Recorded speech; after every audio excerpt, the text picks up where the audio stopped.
O reparto das cotas de pesca continúa a xerar preocupación no sector pesqueiro galego. Desde a Confraría de Ribeira explican que, mal existir peixe no mar, unha parte das cotas asignadas non chega a capturarse, unha situación que se repite cada ano. Unha vez asignadas as cotas aos Estados membros, estas repártense entre distintas zonas e caladoiros, o que provoca desigualdade segundo o tipo de frota e a especie. Vemos que no tema da sardiña, por exemplo, estamos traballando en conjunto con o Estado bilateral como é Portugal, que na cuota da sardiña pois, vai repartido entre unha parte entre Portugal e España. Portugal ten máis cuota que a España no tema da sardiña, en cambio nós temos moito máis flota, non?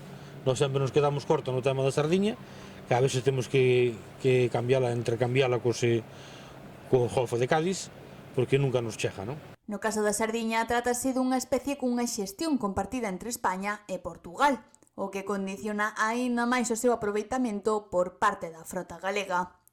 Desde o sector tamén se sinala que existen cotas que non se chegan a consumir, mesmo cando hai peixe no mar, debido ao reparto interno entre os distintos segmentos da frota.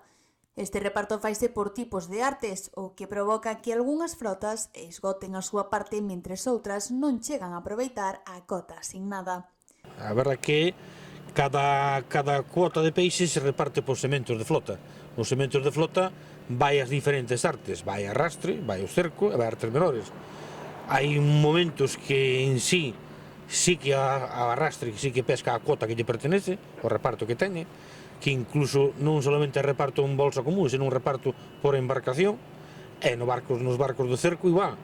Este ano, como o ano anterior, as artes menores non pescaron a cuota que lle pertenecía, quedamos sin cuota, hubo que devolvela. Iso, pois va.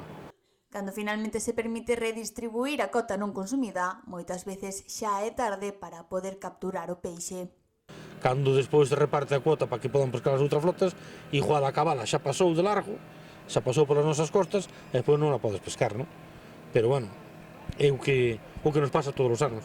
Dende o sector reclaman unha revisión do sistema de reparto das cotas para adaptalo mellor á realidade das frotas galegas e evitar que, ano tras ano, parte do peixe quede sen capturarse malia existir abundancia no mar.